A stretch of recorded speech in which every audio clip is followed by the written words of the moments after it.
I've always believed that family should be your safe place. The people you can run to when the world outside feels like it's falling apart. But for me, family was often the place where the cracks began to show. My name is Daniel, and if you've ever felt like the black sheep of your family, the one who's talked about behind closed doors, the one who's laughed at during dinners, will understand my story. Growing up, my world revolved around two people: my mother, who raised me alone after my father walked out, and my grandmother, my mother's mother. Grandma Lillian wasn't just a grandmother. She was my anchor. She had a small cottage at the edge of town, surrounded by wildflowers she tended every morning, and an old oak tree with a swing she'd tied up for me when I was 5. Every weekend, while my cousins were busy playing video games or going shopping with their parents, I would be at Grandma's house, sipping her famous chamomile tea and listening to her stories about the old days. She used to tell me, "Daniel, people will always try to define you by what you don't have. Don't let them. Hold on to your heart. It's worth more than all the gold in the world." I didn't know how much those words would mean later. My family wasn't the picture-perfect one you see in magazines. My mother had 2 siblings, Aunt Sylvia and Uncle Richard. Both were ambitious, loud, and, if I'm being honest, greedy. They married into money and loved to flaunt it. Sylvia married George, a lawyer with a booming practice, while Richard had a successful chain of auto dealerships. Whenever we gathered as a family, birthdays, holidays, even Sunday dinners, it always turned into some sort of competition. Sylvia would parade her designer handbags. Richard would boast about his new luxury car. And then, like clockwork, attention would turn to me. "Daniel," Aunt Sylvia would say in that syrupy sweet tone of hers, "are you still? What is it you do again? Working at that little bookstore?" And before I could answer, Richard would chuckle. "He's probably still wasting time with those old novels. There's no future in that kid. You should come work with me. At least you'd make some real money." I'd laugh it off on the outside, but inside every word dug deeper. I loved books. I loved stories. That's why I worked at the bookstore. It wasn't glamorous, but it gave me joy. To them, though, joy wasn't enough. It's only money mattered. The only one who ever truly defended me was Grandma. She'd pat my hand at the dinner table and say, "Leave him be. Daniel has more sense than all of you combined." But I could see the way they rolled their eyes. To them, I was the dreamer, the nobody. And yet, I never fought back. Part of me didn't want to cause trouble. The other part? Well, the truth is, I thought maybe they were right. But Grandma never let me believe that for long. She'd pull me aside after those dinners, sit me down in her warm kitchen, and remind me, "Daniel, you have something they'll never have. You have kindness. Don't ever trade that for their kind of success." It was in the spring, just after my 26th birthday, when everything began to change. Grandma's health started declining. She'd been strong all her life, but suddenly she was in and out of the hospital. Each visit felt like a countdown clock, ticking louder and louder. I visited her every day, bringing books to read aloud to her. Sometimes I'd find her smiling faintly, and she'd whisper, "You're the only one who still treats me like I'm alive, Daniel." But when my aunts and uncles came around, it was different. They'd hover by her bed, speaking in hushed tones about arrangements, documents, and future plans. I pretended not to notice, but I wasn't stupid. They were circling like vultures, already thinking about her estate. It made me sick. Grandma had a modest but comfortable life: the cottage, some savings, and a few valuable heirlooms. But to Sylvia and Richard, it was all treasure waiting to be claimed. One evening, I overheard Richard talking to George in the hallway outside Grandma's room. "We'll need to make sure everything's squared away before she goes." Want any? Complications. Complications. That's what they called me. At the time, I didn't know exactly what they were planning. I only knew that I wasn't part of their vision. I was the one who'd get the pat on the head, the small consolation prize. And maybe I would have accepted that if not for what came next. Because what they didn't know, what none of us knew, was that Grandma had already made plans of her own. And those plans? Well, they would shake our family to its very core. But before we got there, I had to endure one more humiliation. One final stinging reminder of how little they thought of me. And it happened at the very place where family masks tend to slip the most. A gathering meant to celebrate life. But that revealed the ugliest parts of who we truly were. The invitation arrived on thick ivory cardstock, the kind that feels expensive even before you read the script. It smelled faintly of some perfume. Aunt Sylvia must have missed it over the stack. She loved theatrics like that. Across the top in curling gold letters, a celebration for Lillian, an early birthday brunch. Below it, the date, the time, and the venue, the Marlowe Country Club. I stared at it a full minute, the paper warm between my fingers. It's an early birthday for Grandma, whose breathing had become thinner and whose hands shook when she reached for her teacup. Part of me warmed at the idea. Maybe, I thought, this was a rare, generous gesture from Sylvia and Richard. One last beautiful memory for Grandma to enjoy. The other part of me, quieter but sharper, knew how my family did parties, as stages. And stages need actors, props, and a target. Are we going? Mom asked from the sink, where she was rinsing blueberries with more focus than the task required. I mean, it's for Grandma, I said. Mom nodded. We'll go. Her jaw tightened the way it always did when she read anything from Sylvia. We'll smile and keep close to your grandmother. That's all. I slipped the invitation back into its envelope. There was a second card inside, a request for family memorial photographs and sentimental tokens to share. During the brunch, I couldn't tell if that was sweet or... It felt like a tiptoe toward the end, a reminder that time was thinning. That night, I pulled out the shoebox I'd kept under my bed since I was a teenager, the box with the saved movie stubs, the dried flower I'd pressed from the first spring I learned to garden with Grandma. The Polaroids she took of me beside the oak tree swing. I picked the best ones and set about making a small scrapbook, a collage of moments I wanted her to see again while she still could. For them, maybe the brunch was about optics. For me, it was about her. The Marlowe Country Club is the sort of place that pretends to be understated, which really means you pay extra for the illusion of modesty. High ceilings, pale stone, staff that looked like they were cast from a catalog. Out front, valets in crisp jackets took keys from guests stepping out of gleaming cars that still smelled like dealerships. Richard's newest model, sleek black.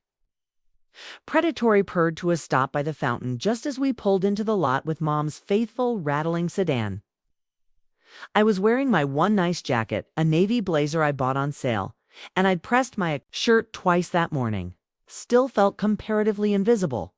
Mom took my arm as we approached the doors, half for balance, half out of silent resolve. Inside, a hostess ushered us down a corridor lined with framed photographs of golfers I didn't recognize and donors whose last names were carved into plaques. Sylvia's party is in the Magnolia Room, the hostess said, her smile durable, but not unkind. Right this way. We heard the chatter before we saw it, the kind of polite laughter that floated high and stayed there, never dropping low enough to be sincere. When we stepped into the Magnolia Room, the floral centerpieces hit me first. Towering arrangements of peonies and white roses flanked with eucalyptus so fragrant it almost masked the tang of champagne. And then there was Grandma. She sat in a cushioned chair near the head of the room, a light wool shawl draped around her shoulders even though it wasn't cold. Her hair, once a soft silver cloud, had thinned, but her eyes, those blue-gray stones, lit up when she saw us. "My Danny," she whispered when I knelt beside her. "And my girl," she added, reaching for Mom's hand. "Look at you both. Of you." I pressed the scrapbook into her lap. "I made this for you. It's silly, but..." She opened it and imperceptible. "Daniel, so glad you could make it. The club has an excellent brunch. I do hope they have something you like, even without those, what do you call them, indie coffee drinks?" "I like coffee," I said, because I never know how to dance her dance. George stood a step behind her, broad-shouldered in a suit that was either very expensive or trying very hard to look like it. A lawyer's posture stamped into his spine. "Daniel," he said with a nod. "Still at the bookstore?" "Still." "Happy there," I said. "Ah, the sound a doctor makes right before telling you about your cholesterol." Across the room, Uncle Richard was holding court near the bar, demonstrating an exaggerated golf swing for an appreciative cluster of men whose haircuts all looked paid for by the same check. He saw us and waved with a grin that showed every tooth. "There's my favorite nephew," he boomed. I glanced at Mom. She rolled her eyes with affection so old it had calcified into a coping mechanism. "Go," she said lightly. "I'll sit with your grandmother." I drifted over to Richard, who clapped me on the shoulder hard enough to jolt my feet. "You see that beauty I parked out front?" he asked, eyes sparkling for himself. "Latest model, special edition. You get in one of those, you don't just drive, you arrive." "Looks fast," I said. He winked. "Fast pays. Remember? That I didn't know how to tell him that the last time I felt a true rush was finding a first edition. It's a copy of a novel tucked between thrift store paperbacks for $2. That I arrived every morning to the smell of pages and ink and possibility. So I said nothing. Tables were set with place cards, and this is where the arrangements start to tell the truth of a family who sits near whom. Who needs to crane their neck to be seen? Who gets the good light? Sylvia and Richard flanked Grandma at the center. Table George was to Sylvia's right. Mom's place card had been put at a different table entirely, one of the outer rings. As if someone had shaken a constellation and let the lesser stars fall to the edges. I looked down at the vellum card with my name. "Table 5, I read quietly. Back corner." When I lifted my eyes, I caught Sylvia watching me. She tilted her head in a way that said, "Don't pout, child." We arranged seating by professional. "Networking," she said aloud, like she created a hybrid of kindness and practical wisdom. "We thought you'd be more comfortable with the younger crowd." By younger crowd, she meant her daughter Melissa and Richard's son Evan, who were both a year older than me and had perfected the smiling sneer. They were joined by two of Melissa's friends and Richard's new dealership manager. At the center table, Grandma's seat was 2 chairs away from an empty place setting with a small tent card. Notary public. My stomach tightened. Of course. Not just a brunch, an occasion. I leaned toward Mom. "Did you see?" "I saw," she murmured back. "Stay calm, stay calm." Those 2 words have carried me through more rooms than I can count. I've held them like stones in my pockets, grounding and heavy. But as the servers poured orange juice and the first speeches began, I felt my fingers closing around air. Sylvia stood, tapping her glass with a fork. "Everyone," she sang, "if I could have your attention." The room obediently found her. "Thank you all for coming to celebrate our dear mother, the incomparable Lillian. Applause, she has given us so much wisdom, love, stability. Today is about honoring her." She placed her palm gently on Grandma's shoulder, a picture that would photograph well, controlling even in tenderness. "We also want to take this time to handle some practical matters to ensure her comfort and dignity in the days ahead." I felt my jaw tick. Practical matters. You could frost a shark with enough buttercream and call it cake. George stepped forward and cleared his throat. "As you all know, I've been assisting the family with some legal adjustments. Nothing onerous, just necessary updates to ensure that Lillian's affairs are in proper order given her current condition." He flashed a lawyer, smile measured, expensive. "We're very grateful to have our notary here today to formalize a few signatures after brunch." Grandma's fork paused midair. Her eyes flicked to me for a sliver of a second, a look. I couldn't read. My heart kicked. She didn't know. Or she knew and was choosing her moment. With her, either was possible. The servers brought out plates like ceremony fruit arranged in spirals, eggs that looked like clouds. Picked at mine and watched the choreography. Sylvia gliding, Richard laughing, George consulting a manila folder with the crispness of new printing. Mom sat at table 7, too far from Grandma, too close to the kitchen door that opened and shut like a heartbeat. At table 5, the conversation was a rope pulled taut between showing off and pretending not to. Oh. Melissa explained her fiancé's app startup to the dealership manager with the languid patience of royalty to a subject. Evan scrolled his phone under the table until Melissa cleared her throat. "So, Daniel," Melissa said, arranging her napkin with surgeon-level precision. "How's the bookstore?" I said. "It's good. We're organizing a local author event next month. Should be fun." "That sounds cute," she said, and actually tilted her head like she was regarding a small animal. In a sweater. Evan smirked. "You still on that hourly wage?" I took a breath. "Stay calm." "I'm salaried," I lied because I was tired. "Oh," he said, impressed for half a second before the smirk returned. "Bet it's not like dealership numbers, though?"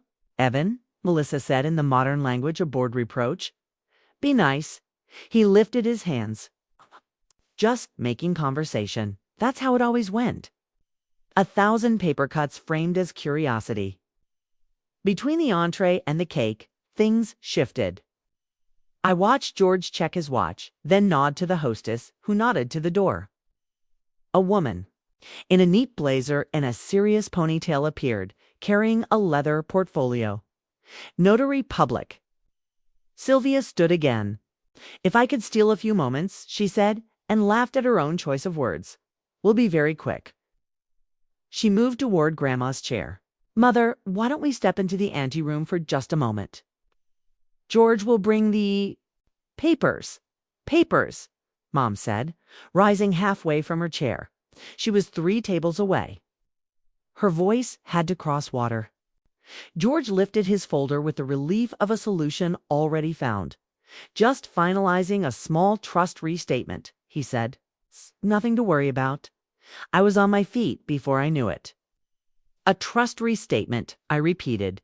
"Why now?" George looked at me like I'd asked why birds fly. "Because it's efficient," he said. "We've gathered everyone. We have a notary, and Lillian's faculties are perfectly sound at present." "Best to do this in the middle of a brunch," Kai said, my voice thinner than I wanted it to be, "while she's tired." That seems Richard's voice cut in, all charm turned iron. "Daniel, don't be dramatic. This is grown-up stuff. I'm an adult," I said. He grinned, patronizing as a pat on the head. "You're an adult the way a houseplant is a forest." Laughter rippled at the center table, the kind of laughter that wants to be seen laughing. My face burned so hot I could have warmed coffee with it. I felt Mom moving toward us, but Sylvia blocked her with a manicure the color of crushed shells. "This is not the time for debate," Sylvia said. "It's a simple update. We all want what's best for Mother." "What exactly is being updated?" I asked. My voice steadied, 'cause she already has a will. She told me that George adjusted his tie. "A will can be cumbersome. A trust restatement helps avoid probate complexities and changes who gets what," I said, "right?" Sylvia's smile thinned. "It clarifies responsibilities," she said. "Mother needs care, real care. Facilities, nurses, specialists. Like a lozenge. Not standard," Mom said. "It's isolating." I felt the room shift around us, attention tightening like a drawstring. Guests who had been happily ignoring the legal side turned toward it, thirsty for shape. I heard whispers, trusts, probate. Well, George would know. I took a step toward Grandma's chair. "She's signing something that changes her life." I said, "I want to be with her." George's voice acquired a professional edge. "Daniel, this is a private legal matter between Lillian and her trustees. It doesn't require your participation." "Then it doesn't require yours either," I said. The air snapped. For a heartbeat, no one spoke. Then Richard chuckled, low and mean. "Security," he said. And I realized for the first time there were indeed 2 men in discreet suits stationed near the door, probably there to keep out the uninvited. Now available for reassignments. Don't, Mom said, her voice breaking on the single syllable. Sylvia lifted a hand. No need to escalate, she said. Daniel, sweetheart, you are very emotional, and I understand. But this, she indicated the folder, is complicated. And you wouldn't want to say or do something you'll regret. Why don't you go take a walk on the terrace? Get some air. We'll be finished in 10 minutes. It's been many things to this family. The quiet one, the good listener, the easy mark. In that moment, I could have done what I'd always done, backed down, made peace, waited. But the sight of the notary's pen, the way George cradled that folder like a new relationship, the word standard dressed in silkit, did something inside me I can only describe as a clean tear. Grandma, I said, and ignored everyone. Else, do you want to do this right now? She met my eyes. There was a long second in which the room went gray at the edges. Then she said, I want to finish my cake first. A laugh escaped me, small and unbelieving. Sylvia smiled as if cake first was the same as do it in 15 minutes. George nodded to the notary, who hovered, practiced in patience. The servers returned, pushing a cart with a tiered cake frosted in buttercream smooth enough to see your reflection. A little gold L gleamed on top. They set it down, lights dimmed. Someone launched into a chorus of happy birthday that sounded like it had a GPA. I watched, Grandma, blow out the candles with the softest breath and wondered what she wished for. Peace, time, forgiveness. The cake plates were passed. Grandpa's chair remained the center of a tightening ring. I wasn't invited in. Neither was Mom. We took our plates to table 5, where Melissa and Evan had conveniently decided to take a quick photo on the veranda and had cleared our path with their absence. Should we leave? Mom whispered. I could hear the tremor she was trying to swallow. Yes, I said, and my mouth surprised me. After we let them know we're not staying out of this, across the room the notary had opened her portfolio. George slid a sheaf of papers onto the linen, tapping where signatures would go like a metronome. Sylvia's hand rested on the back of Grandma's chair again, proprietary now. Richard was playing to the room, cracking jokes about legalese while making sure everyone saw who ran the show. I picked up my plate and walked back to the center table. She's signing anything? I said evenly. I'd like a copy. George lifted his brows. It's not how this works. It's how decency works, I said. And transparency. Richard smiled at me with everything but his eyes. If you're so interested, Daniel, I'm sure we can brief you afterward. In fact, he turned to the room, raised his glass, a toast, 2 families who pull together when it matters, to making smart choices for our loved ones, and 2, he found me with his glass held high, to learning when to step aside so the grown-ups can get things done. Glasses chimed, some hesitantly, some hungry for permission. Sylvia giggled. George pretended to be modest. The notary didn't move her face at all. I put my plate down. You know what's interesting? Softly enough that people had to lean in to hear me. The timing, the notary, the seating. The fact that you put Mom at table 7 next to the kitchen and me at table 5 with your kids like we're distractions to manage. The fact that you're doing this in a public place where we are supposed to behave. That's very convenient for you. Daniel, Sylvia said warningly. No, I said to her, to myself. Let me say this. I have watched you perform family like it's theater my whole life. You do it beautifully. The clothes are perfect. The settings are perfect. The story is clean. But I know the scene behind the curtain. I know why you asked the notary to come. I know that Grandma's cottage, her savings, her things, those are not props for your next act. Richard rolled his eyes. Here we go. Mom stood straighter. Daniel, I looked at Grandma. Her hand had gone still on the scrapbook. Her face was still calm, but her eyes were wet. I'm tired, she said gently. So please, I swallowed. Okay. I put my hands up. Okay. If you want to sign whatever that is, you will. I can't stop you. But I'm not going. To pretend this is kindness? Out, Richard said. He didn't raise his voice, and somehow that made it worse. He nodded to the two suited men by the door. They approached in a line that looked like politeness but felt like force. "Don't you dare touch my son," Mom snapped, moving in front of me. "Mrs. Morales." George said he always used her. Married name, even though Dad was long gone. "Please don't escalate." "Don't tell me what I'm doing," she shot back. The security men stopped. The room held its breath. The notary, to her credit, kept her eyes on the paper, like a pilot ignoring turbulence. Sylvia placed a hand over her heart. "This is truly unnecessary. Daniel, sweetheart, no one is attacking you. No one is taking anything from you." "You are," I said, and it wasn't a shout. It was something cold I'd never heard in my own voice. "You've been taking from me since I was 6 years old, and you told your daughter to be patient with me like I was a bad dog. You've taken my time, my patience, my silence. Now you're taking the one person who made any of that bearable, and you're trying to take what she wanted to leave in the world." I could feel the room turn, just slightly. There are always people who love a comfortable show. Also people who live near the edge of their own pain, who recognize the outline of someone else's. A few faces had softened. A few had hardened. That's the great social experiment of family gatherings. Who chooses what version of the story makes them feel best? Sylvia sighed dramatically. "I'm sorry you feel that way," she said, a phrase designed to end things. Grandma's fingers trembled.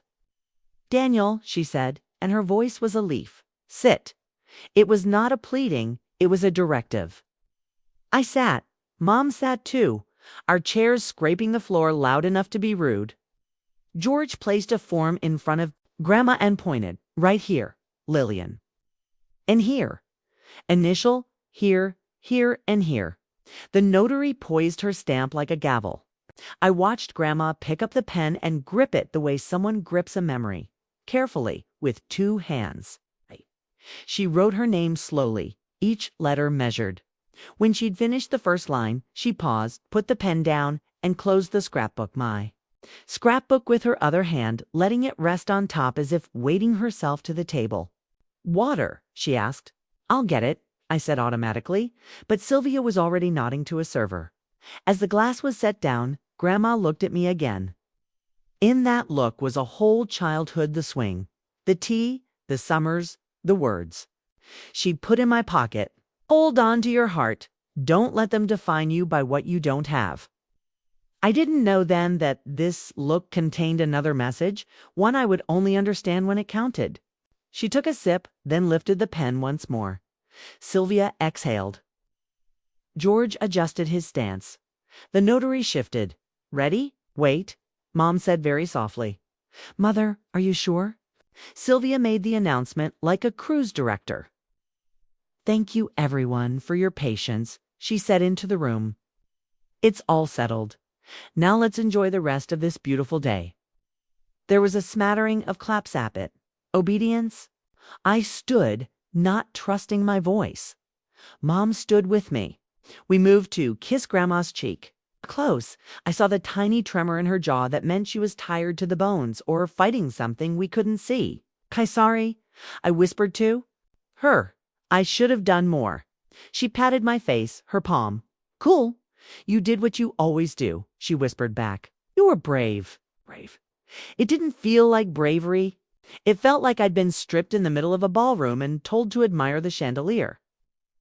On the way out, Richard intercepted us with a magnanimous air meant for watching eyes. "No hard feelings, kid," he said. "It's just business." "It's always business with you," I said. He grinned. "That's why I win." "Then I hope losing feels like something one day," I said, surprising even myself. George cleared his throat like a gavel in a throat.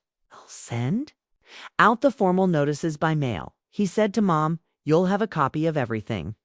There's a provision for you, of course." "Of course," Mom said flatly. Sylvia leaned in, her voice a hush only we could hear. "You should be grateful," she said. "Daniel, too. You didn't have to be generous." My laugh was short. "You did this at a party." "It was efficient," she said again, as if the word were a prayer. We left after that. the late morning sun suddenly too bright, the air too clean. By the valet stand, I watched as the attendant jogged toward us, apologies already forming on his face. "I'm so sorry," he said, eyes flicking to our claim.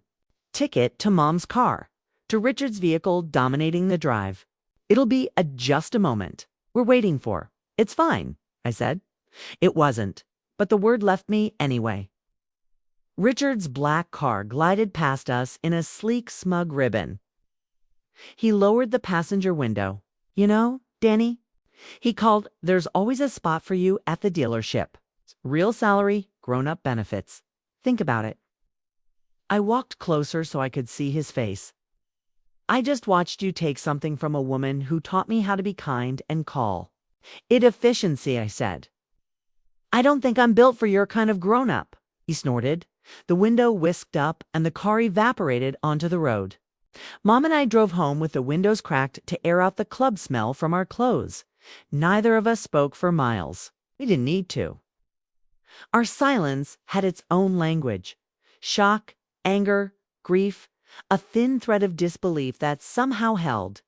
At home, I helped Mom out of the car and up the porch steps. Inside, the house was small and dear.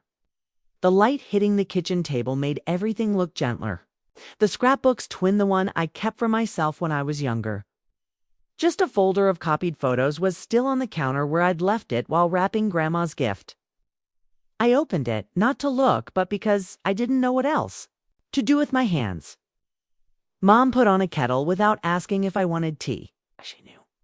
"They'll say it was necessary," she murmured, leaning against the counter with her arms crossed like a brace. "They'll tell their version so often it becomes the official one." "It's already the official one," I said, my voice hoarse. "They have the paper." Mom's mouth twitched, humorless. Paper has a way of convincing rooms. Okay. The chair creaked, a small, honest noise in a day that had been all performance. "I hate them," I said, and it felt like both a confession and a test. "You don't," she said. "Not really. Do you hate what they did? You hate what they've always believed. You don't hate your aunt. You don't hate your uncle." I groaned. "You always make space for people, even when they don't deserve it." She turned off the kettle before it whistled and poured hot water over tea bags, the steam rising like a ghost. "Maybe," she said, "or maybe I learned, that hating them is giving them too much. We'll save our energy. We'll use it to protect what matters." "What matters?" I asked. "They made sure what matters belongs to them." Mom set a mug in front of me. "What matters is the truth," she said. The word lodged inside. Me, truth. It sounded clean in a room where everything else felt sticky. I slept badly that night, my brain replaying the scene in loops. The notaries stamped Georgia's tidy explanations. Sylvia's hand on Grandma's chair, Richard's glib toast. In dreams, the buttercream letters melted and ran, pale gold streaks that spelled nothing. In the morning, the phone rang before I'd finished my coffee. It was the hospital. Grandma had been admitted overnight with fatigue and dehydration. I didn't tell Mom until she'd taken her first sip. I didn't want to see the panic bear. We spent the day by Grandma's bedside, the monitors soft with their beeping. Sylvia and Richard didn't come. George called once to check status. I answered and hung up without a flare of apology. Mom didn't scold me. Grandma slept most of the afternoon, but just before sunset, when the room had turned the pale blue of old china, she woke. She blinked at us and smiled, small and fierce. "Hello, my lovelies," she said. "Hi," I said, and took her hand, careful like a fragile book. She looked at me for a long moment, as if making sure I was exactly who I'd always been. "Do you remember," she said, voice soft, "the drawer in the sewing room?" I nodded. "The middle drawer, the one that stuck a little?" "In the back," she said, "there's an envelope with your name." Her eyes were steady now. "Do not open it until I tell you to." "'Kay," I said, throat tight. "I promise." She patted my hand. "Good boy." Mom wiped her eyes like she was mad at them. Mother, she said, voice wobbling, I'm sorry about yesterday. We tried too. Grandma shook her head, a wooden tiny motion. Yesterday was for them, she said. Tomorrow will be for us. I didn't know what that meant. I didn't know then that the envelope in the sticky drawer held the fuse that would run straight through the brittle theater my aunt and uncle had built and lead us to a new stage altogether. All I knew was that yesterday I had been humiliated in a room designed to make me small. And today, Grandma was drawing a map none of them knew existed. When we left the hospital that night, the air tasted like rain that hadn't decided yet. We stood by the car, and even the rattling of Mom's old engine sounded like a promise to keep going. Have decided something. She had it now. Good morning, my lovelies, she said, voice small but precise. Sit. We sat. I could hear the soft beep of the heart monitor. Somewhere down the hall, a cart squeaked. I slid my hand into my jacket and felt the envelope's edge. Now, Grandma said, as if she'd heard the motion. Open it. My fingers were clumsy for a second, all thumbs and nerves. I slit the flap with my nail, careful not to tear the paper like it mattered. To the letter itself to remain whole.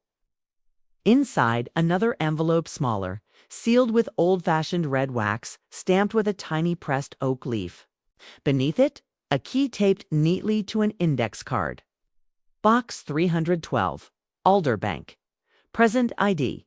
No one else. L. I glanced up. A safe deposit box. Grandma nodded once. Go, she whispered. Then she added, firmer. Today. Mom squeezed the blanket at the foot of the bed, a mix of fear and resolve etched into her mouth. I'll stay with her, she told me. Bring whatever it is back here. I leaned close and kissed Grandma's temple. I'll be right back, I said. Promise.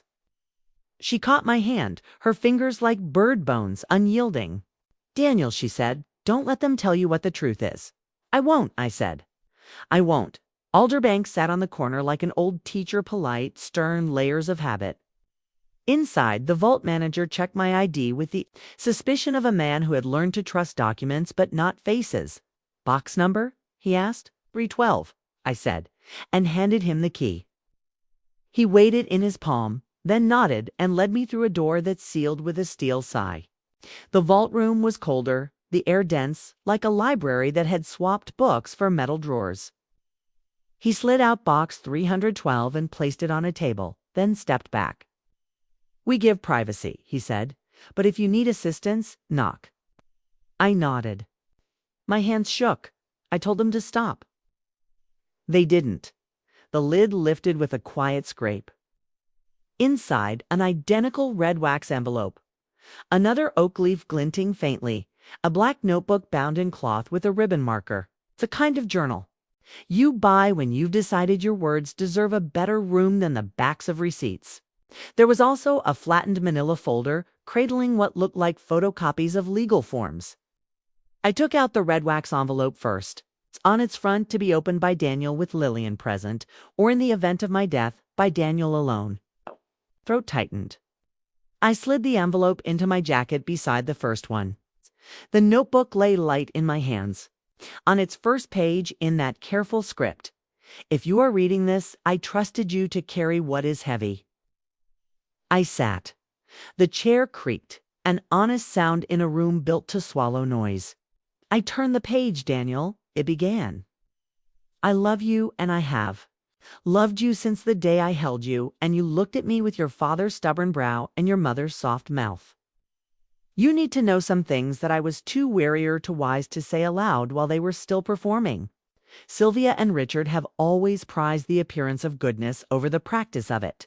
There were years when I believed it was a phase, something success might sand down. I was wrong. When your grandfather died, they learned how easily grief can be turned into compliance. George taught them that.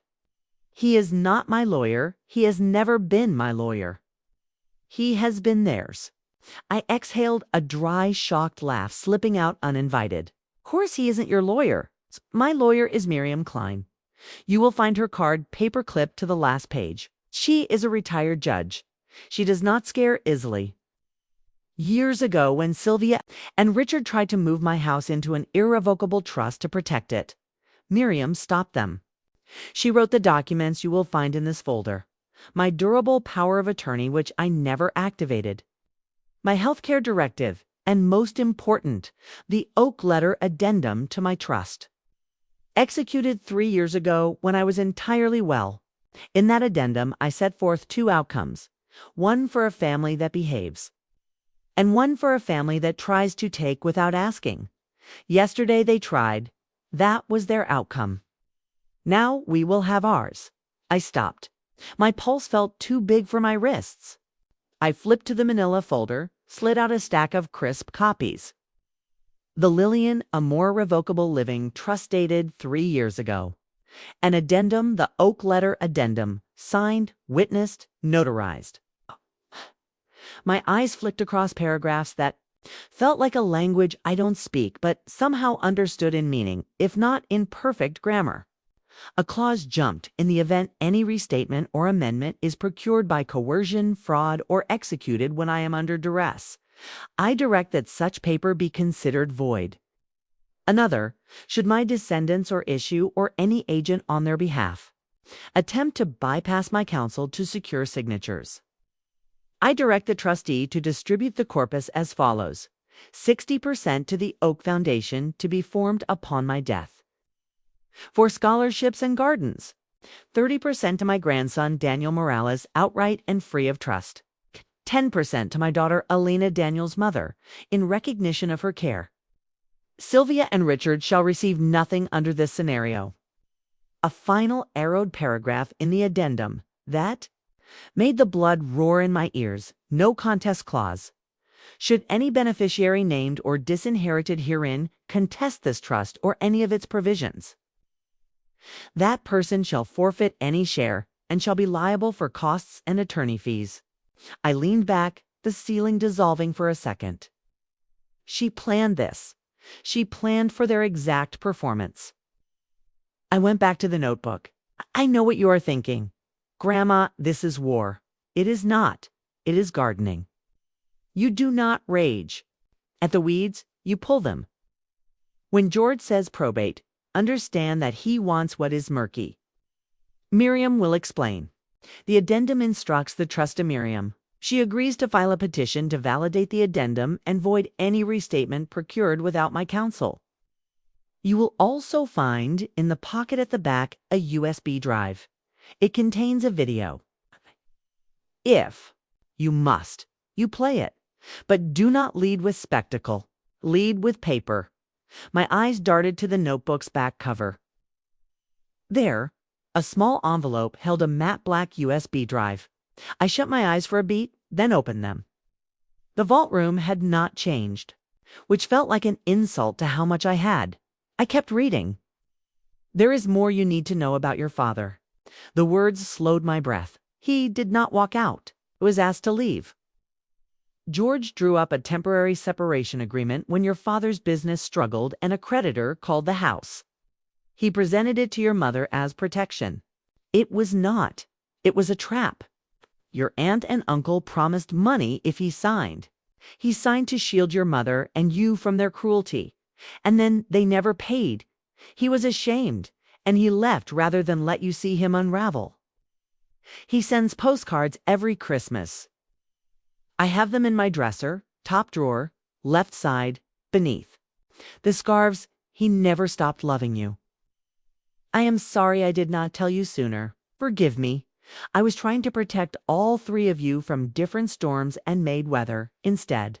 My jaw clenched. I tasted metal. Postcards. 1,000 memories rearranged themselves in an instant. Mom at the sink. The way her eyes softened when she dried her hands on a towel near December. The things she never said about the mailbox. Number. Revenge is complete if it makes you into the thing you fight. The notebook went on. So when the time comes, you will not gloat. You will not shout. You will simply show the truth and let those who care about mirrors face themselves. That is enough. That is everything. One last thing. Plant the acorns in the jar behind the shed. The oak will outlive all of this, and you will need something bigger than a victory to look at when you remember this time. The ribbon marker sat halfway through the pages. I flipped there. Paper clipped to the marked page was a business card. Miriam Klein. Rat. The back had a number and 2 words in ink. Call me. I gathered the copies back into the folder, slid the USB into my pocket, pressed the notebook shut, and held it a moment like a small, warm animal. Then I knocked on the vault door. The manager reappeared. Kay saw my face and softened a fraction, the way people do when they recognize the shape of news in cheeks. All set? He asked. Kay, all set, I said, and almost believed it. Outside, the sky had the color of tin.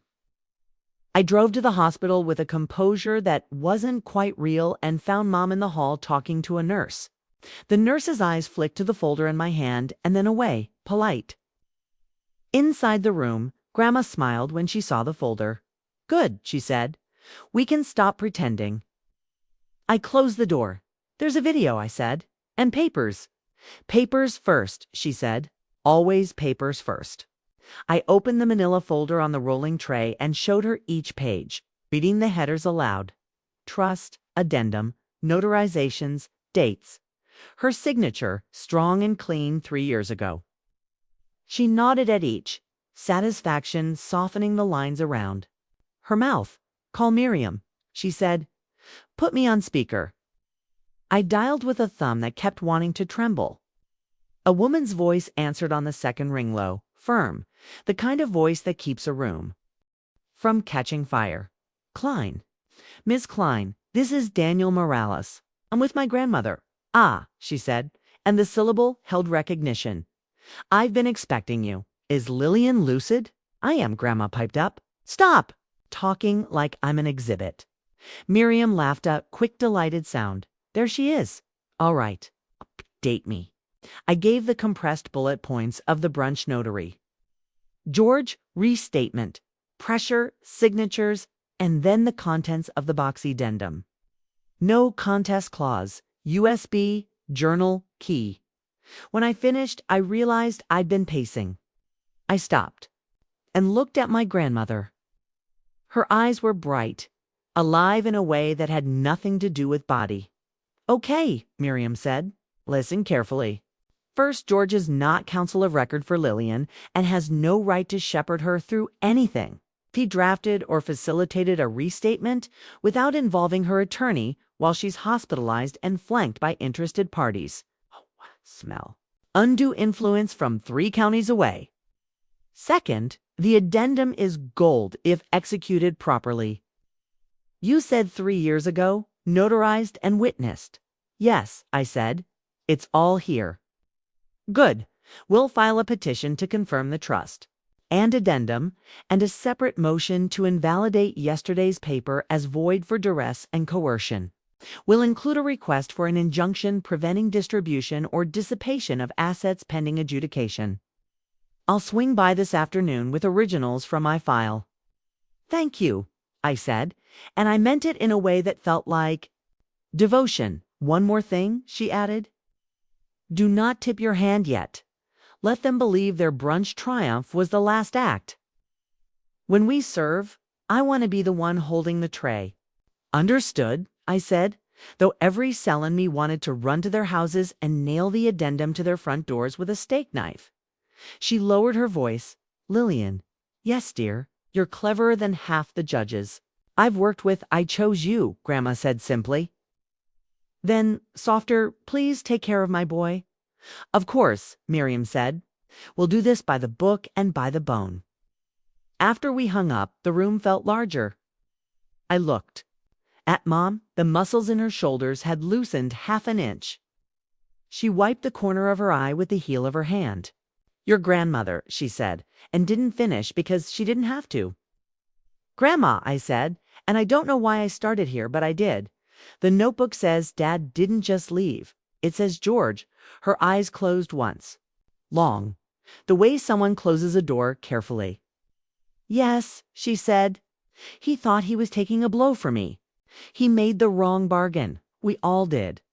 I am sorry, Daniel. Do you have the postcards? I asked. She nodded toward the little bag of personal things by the chair. "Your mother brought them this morning," she said. "I told her to." Mom reached in and pulled out a thin, rubber-banded stack. The top postcard was a faded photograph of a lighthouse. On the back, in a hand I didn't know but felt in my knuckles, 4D, the light still stands. "Dad, I had to look away for a second so I wouldn't drown in a hospital room. Later," Grandma said kindly. "Open them later." "There's work first." We spent the next hour making a list. It felt wholly in its way. Concise, unpretty, honest. Call Miriam. Confirm meeting time. Secure copies, scan, trust, addendum. Back up to 2 drives. Video, watch only if necessary. Assets. Make a simple inventory house. Savings, heirlooms. Witnesses, list brunch attendees who saw pressure. Communications, all by email to create. A trail. No contact with George. Direct all calls to Miriam. I wrote each line like a prayer in a new notebook I bought from the hospital gift shop. A cover with sunflowers on it that felt braver than I was. At the bottom I wrote, "Tell the truth. Do not perform. Do not rage. Pull weeds." Around noon, someone knocked lightly and then opened the door halfway. Sylvia, her perfume arrived, first gardenia and victory. She wore a soft blue sweater and a face arranged into filial concern. "Mother," she said, "how are you feeling?" Then she saw the folder, a flicker in the eyes. "What's all that?" I smiled without showing my teeth. "Memories," I said.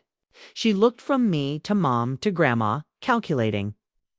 "George will swing by later," she said lightly. "Just to check on you and bring copies of the restatement." "Tell George not to," I said, before Grandma could spend her breath. "Oh, future matters go through counsel." "Counsel," she repeated, as if I'd suggested a clown. "Yes," I said. "Grandma's." Her face did something tight and then tried to relax. "We're just trying to make this easy," she said. "No need to make a fight of it." "No fight," I said.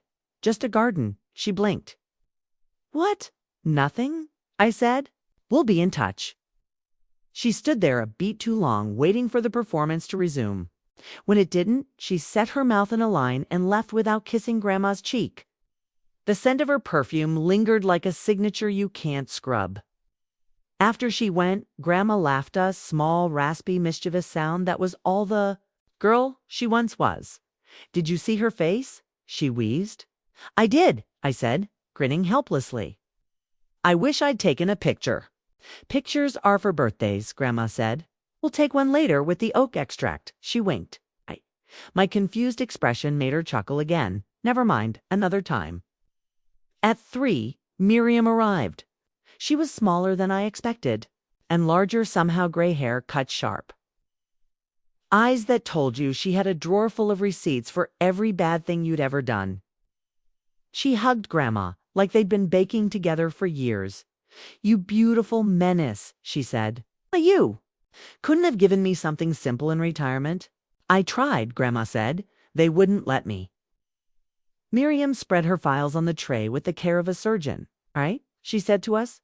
"Here's the plan in plain language. We file an emergency petition in probate court. To confirm the trust and addendum, appoint me as interim trustee pending recovery. And enjoin any transfer of assets pursuant to yesterday's paper. We attach a declaration from Lillian stating she signed. Yesterday, under pressure during a staged family gathering, without her counsel present and with a notary shepherded by interested parties, we request a hearing within 10 days. Locks the battlefield. After that, we collect declarations from neutral attendees, servers, staff, anyone who saw the performance. Then we wait for them to flinch." "What if they drain accounts now?" Mom asked. "They won't," Miriam said. "Not if George has half a brain. The no contest clause, plus an injunction threat, should keep him on a leash. And if they try, we'll seek sanctions. Jews do not like parties who redecorate before the court has measured the room." Axe hailed for what felt like the first. "Time since the brunch and the video?" I asked, tapping my jacket. Miriam nodded. "We keep it in our pocket. Judges are human. They eat popcorn like the rest of us, but they prefer documents over drama. If Sylvia and Richard insist on calling yesterday an orderly update, we file the video as Exhibit H and let the gavel do the talking. "What's on the video?" Mom asked, looking at Grandma. Grandma's smile went private. "Me being clearer than a bell," she said, and a few words about the postcard drawer. Miriam arched an eyebrow. "You recorded this when—" "The day I signed the addendum," Grandma said. "Full makeup. I wore that green blouse you hate." "I don't hate it," Miriam said. "It hates cameras." They bickered like old friends for a minute. I thought, this is what safety looks like. It's two women who have known each other long enough to tease and still pick up the sword for each other when it's time. We all signed our names a few times, acknowledgments, consents, things that turned our air into paper. Then Miriam packed up. At the door, she turned back. "One more thing," she said to me. "They'll come at you sideways. Expect concern. Expect offers. Expect stories about how you don't understand how expensive care is. Do not take their bait. If they call, write them a short email that says, 'All future communications through counsel.' Then archive it. Save your breath. You'll need it." "Got it?" I said. After Miriam left, I went down to the cafe and bought 3 cups of terrible coffee that tasted like burnt resolve. On my way back, my phone buzzed. A text from an unknown number. "Daniel, it's Sivan. Aunt Sylvia asked me to check in. You good? That outburst yesterday was a lot." I stared at the message until the words lost shape. Then I typed the email Miriam had written in my head. "Hi, Evan. All future communications regarding Lillian's affairs should go through her counsel. Miriam Klein-esque. Best, Daniel." I sent it to his email, which I had to dig from a family thread. That made my skin itch. Then I blocked the number. When I returned, Grandma was dozing, a smile ghosting her mouth. Mom looked at me over the rim of her cup. "You okay?" she asked. "No," I said honestly, "but I will be." We watched the afternoon turn to early evening. The sky shifted shades. Machines kept their patient music.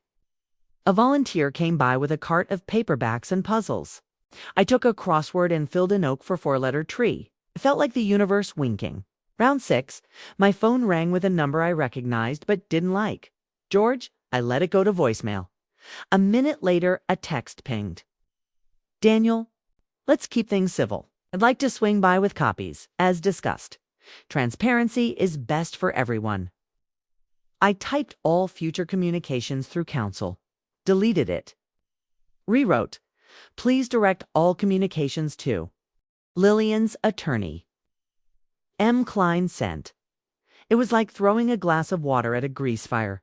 You couldn't see it doing anything, but you could feel the air change. At 7, Sylvia returned, this time with Richard in tow. They walked in without knocking, wearing that particular confidence people have when they believe the room belongs to them. Richard carried a large gift bag with tissue paper like pale flames. "We brought something," he said, as if a sparkling wine candle from a store. This could move the scales of a universe that had already decided where it stood. "We don't need anything," Mom said, not unkind, and something in me loved her for that temperature. "It's just a robe," Sylvia said. "Cashmere. Soft, so she won't itch." I thought of it last night. At the country club, she didn't say. "Thank you," Grandma said. "Leave it on the chair." Richard cleared his throat, a man preparing to read aloud. We also wanted to smooth things over after yesterday. Emotions ran high. "George, we'll be here soon with copies of them." "No," I said. Richard blinked. "No, what?" "No, George," I said. "No copies. No smoothing. All future matters go through counsel." Sylvia's mouth made a small ooh, then rearranged into pity. "Daniel," she said gently, "you're out of your depth." I smiled. It surprised me how easy it came. "I can swim," I said. Richard put his hands on his hips. "This is ridiculous. We are her children, and I am her counsel," Miriam said from the doorway, her timing like theater after all. She stepped in, her bag swinging like a pendulum. "Hello, Richard. Hello, Sylvia. You and I have not had the pleasure. I'm sure we will soon at the courthouse." They both did a double take so synchronized it could have earned a ribbon. Courthouse? Sylvia half laughed. "There is no need to. There is every need," Miriam said calmly. "When documents are executed in questionable circumstances, courts enjoy the opportunity to listen. Brunch is not a venue for trust restatements. Neither is a hospital room with a notary whose first name you know." Richard turned red in a way that matched his tie. "Are you accusing us?" "Not at all," Miriam said. "Accusations are for people who don't have paper. We have paper." Sylvia pasted on a smile that could cut fruit. "We want what's best for Mother." "Wonderful," Miriam said. "So do we, which is why we will not be speaking further in this room."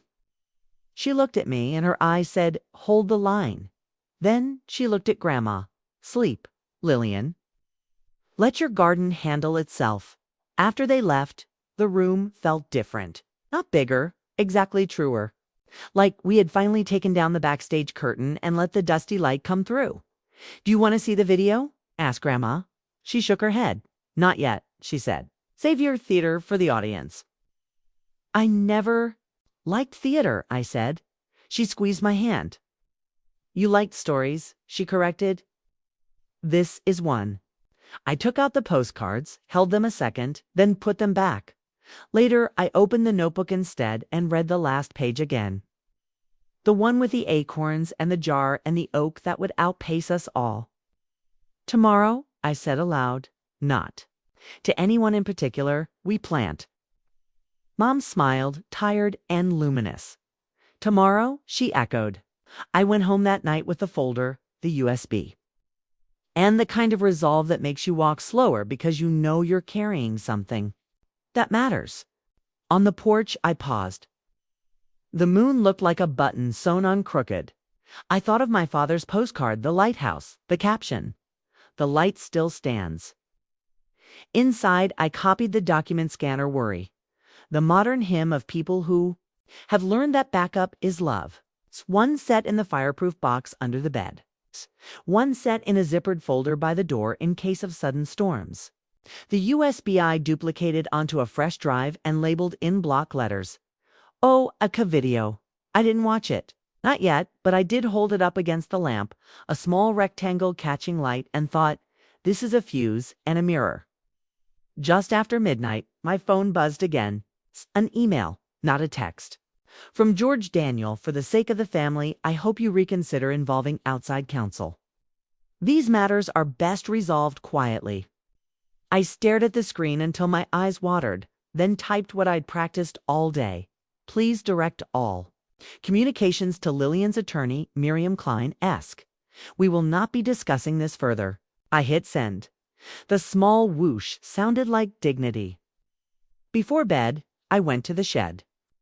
The jar sat where Grandma said it would, behind an old Reich mason glass with a tin lid filled with acorns like small sleeping hearts.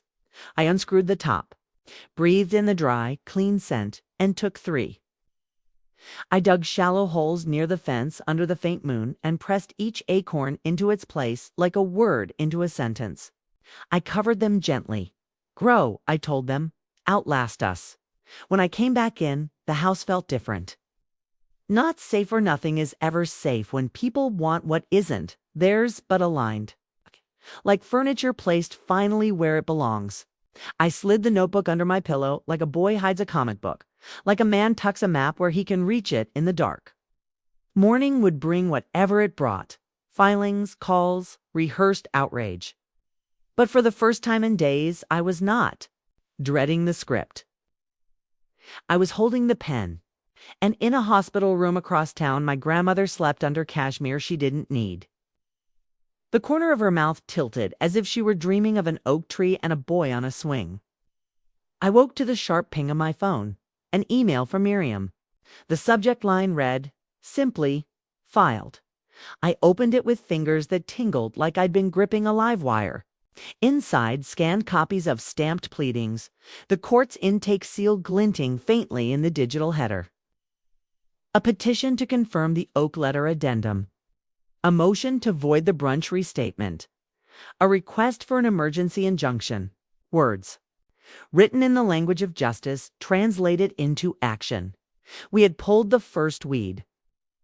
The hearing was set for a week later. 7 days of waiting, of silence thickened by the knowledge that my aunt and uncle would soon realize their victory. Had sprouted thorns, they didn't stay silent for long. 2 days after filing, Sylvia left me a voicemail that started sweet and ended sour. "Daniel, darling," she cooed. "We really need to talk about what you've done. Bringing in outside counsel is, well, it makes things complicated. Mother doesn't need complications. If you keep pressing this, you'll only hurt yourself. In the end, call me back, sweetheart." Her voice cracked a little on the last word, though whether it was anger or bad acting, I couldn't tell. Richard, of course, took another approach. He texted me a photo of his car, shiny and aggressive, captioned, "This is what happens when you play it smart. Want me to teach you? Or do you want to keep crying in court?" I didn't answer either of them. Miriam's advice echoed in my head. Save your breath. Pull weeds. But I saved every message, every voicemail, every scrap of their arrogance. Paper wasn't the only thing that carried weight. Records did too. The courthouse smelled like old dust and polished wood. Mom and I arrived early, dressed in the kind of clothes you wear when you want the judge to know you respect the room. Grandma, too frail to attend, had insisted we carry her words instead. "I'll be there in spirit," she said, her hand resting on mine that morning, "and in paper, that's more permanent." Miriam met us at the steps, her suit sharp. As a blade? "They'll bring their lawyer," she said briskly. "Likely George, maybe someone else, if they had the sense to hire counsel of record. Doesn't matter. The truth is heavy enough to carry itself." When we entered the courtroom, Sylvia and Richard were already seated at the respondents' table, George at their side with his leather briefcase and smug grin. Sylvia wore black, like she was auditioning for morning, her face pale and composed. Richard wore his dealership smile, teeth gleaming, his hand drumming the table like it was waiting for applause. They glanced back as we entered. Sylvia gave me a sad smile, the kind meant to say, "You poor, foolish boy." Richard just winked. Miriam ignored them, striding to our table and spreading her files in neat, devastating order. When the judge entered, we all rose. He was older, with kind eyes that had seen too many lies, and a voice like gravel softened by time. "Case of Inri, Lillian Amore Living Trust," he announced. "Parties present?" Miriam stood. Petitioner, Miriam Klein. On behalf of settler Lillian Moore and her grandson, Daniel Morales. George Rose, respondents. Richard and Sylvia Moore, with counsel George Hensley. "Very well," the judge said, settling into his chair. "Miss Klein, your petition." Miriam stepped forward, her voice steady as stone. "Your Honor, 3 years ago, Mrs. Moore executed an addendum to her trust, prepared by me as her counsel, witnessed and notarized in accordance with the law. This addendum included a no-contest clause and specific provisions in the event of undue influence. Last week, while hospitalized and in a vulnerable state, Mrs. Moore was pressured by her children into signing a restatement at a public brunch. Without her counsel present and with a notary retained by the respondents. We contend this restatement is void, procured by duress, and inconsistent with her previously expressed intent." She lifted the manila folder and placed it on the clerk's desk. "Here is the addendum. Here is the supporting declaration. Here are affidavits from staff at the Marlowe Country Club, attesting to the unusual circumstances of the signing. And here," she held up a flash drive, "is video testimony recorded contemporaneously with the addendum, in which Mrs. Moore explains her intentions in her own words." The courtroom buzzed faintly. George leaned back in his chair, lips twitching in a faint smirk. The judge looked at him. Response: George rose smoothly. Your Honor, while we don't deny a document exists, we maintain that the most recent trust restatement is the operative one. 'Twas executed in front of a licensed notary. Mrs. Moore was of sound mind, and her children acted purely out of concern for her care. These dramatics, he gestured vaguely toward us, are nothing more than sour grapes from a grandson who resents not being the favored heir. My fists clenched under the table. Sour grapes. That's what they thought of me. That's all. Miriam smiled faintly. If it pleases the court, we'd like to let Mrs. Moore speak for herself. She handed the flash drive to the clerk. Screen lowered from the ceiling. The video flickered to life. There she was. Grandma, 3 years younger, sitting in her kitchen in the green blouse Miriam had teased her about. Her hair was fuller, her eyes brighter, but her voice was exactly the same. My name is Lillian Moore, she began. I am of sound mind. Today I executed an addendum to my living trust. I did this because I know my children. I know that when I am frail, they will try to use their power to take what is not theirs. This letter, this addendum, is my safeguard. My wish is simple. My grandson Daniel, who has shown me kindness, receives what I leave for him. My daughter Alina, who has cared for me, receives what she deserves. And the rest shall go to the Oak Foundation, to plant trees and educate children. If you are watching this, it means they have done what I feared. And I say now, as clear as the bell in our town square, the brunch papers are void. They are not my will. They are not my heart. Her gaze, even through the screen, felt like it cut through marble. And one more thing, she added. George Hensley has never been my lawyer. He is a fox in the henhouse. If he is in this courtroom arguing otherwise, then he has finally shown himself for what he is. The video ended. The silence afterward was holy. The judge cleared his throat. Well, he said, that was clear. George leaped to his feet. Your Honor, video testimony can be staged, manipulated enough. The judge cut him off. That woman was lucid. And the notary at a brunch situation troubles me greatly. Unless you can present evidence that Ms. Klein is lying about the addendum's execution, I see no reason not to honor it. Sylvia stood then, her mask cracking. She was manipulated. She cried. Daniel put her up to this. He poisoned her against us. The judge raised an eyebrow. Your mother recorded this 3 years ago. Was Daniel orchestrating things from the future? Laughter rippled through the gallery. Sylvia flushed. Scarlet, Richard jumped up, his dealership grin gone, his fists clenching. This is a setup. That old bat, Mr. Moore, the judge thundered. Sit down before I hold you in contempt. Richard sat, but his face twisted like he'd bitten glass. The judge shuffled the papers in front of him. The law is plain. The Oak letter addendum is valid, properly executed, and expresses Mrs. Moore's intent with extraordinary clarity. The brunch restatement is void for duress.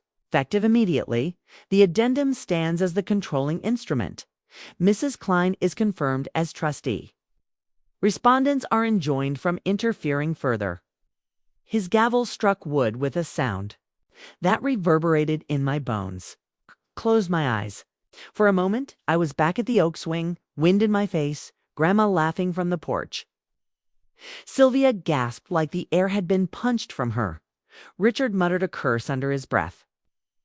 George's face froze, the kind of stillness that only comes when a man realizes his performance has been outdone. As we exited the courtroom, reporters clustered near the steps. Word had spread brunch restatements and family betrayals made for juicy headlines. Microphones thrust forward. Daniel, how does it feel to have your grandmother's wishes upheld? I paused, my voice steady. It feels like justice. My grandmother's love can't be stolen by paperwork. Behind me, Sylvia tried to shove past the cameras, muttering about media vultures. Richard barked at a reporter who asked if he'd forged his mother's will. Their humiliation wasn't loud, it was louder. It was public, exactly as Grandma had foreseen. Mom squeezed my hand, her eyes glistening. "She did it," she whispered.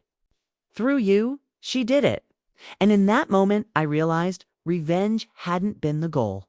Truth was, and truth had finally won its day in court. When we returned to Grandma's room, I sat beside her bed and told her everything. The ruling, the video, the gavel's echo. She smiled faintly, her eyelids heavy. "Good," she whispered. "Now they know." "They do," I said, my voice thick. "Everyone does." She squeezed my hand with surprising strength. "Remember? Daniel, don't gloat. Weeds don't deserve speeches. Just let them rot." I nodded. "I won't gloat, but I will thank you.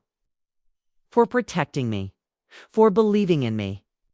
Her eyes closed, a single tear slipping down her cheek. "It was always you," she whispered, and though the machines kept beeping, I felt something shift in the room, like the story had reached its peak. And all that was left was the settling of dust and the roots of an oak digging deeper into the earth. I used to think endings were loud slamming doors, raised voices, the scrape of a chair flung backward. But the week after the hearing, the ending arrived on soft feet. It didn't announce itself. It settled like dust in a sunbeam and let me notice it in pieces. On the morning after the judge's ruling, I woke to quiet.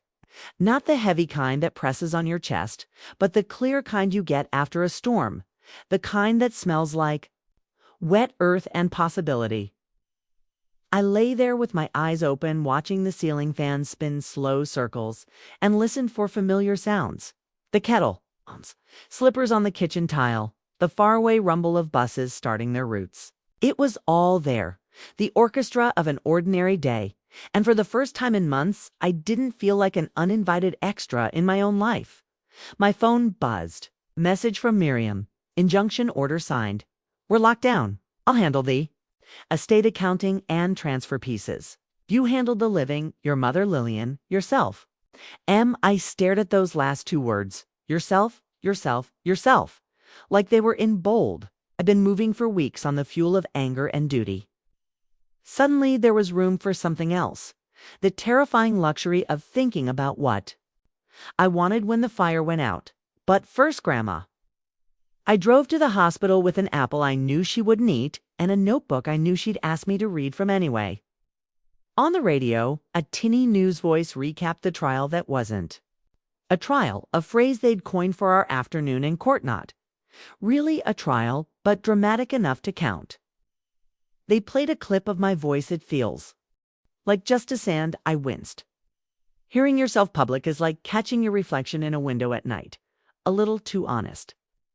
The hallway to her room was brighter that day. The nurses smiled at me with a kind of conspiratorial joy, like we'd all joined a secret society that admitted only the relentlessly kind. "Good morning, Daniel," one of them said. "She's been waiting for you." Again. "I'm trying to keep my title as favorite," I said. "You're safe," she grinned. Competition didn't show today. Inside, Grandma looked small under the thin blanket, her hair a soft cloud against the pillow.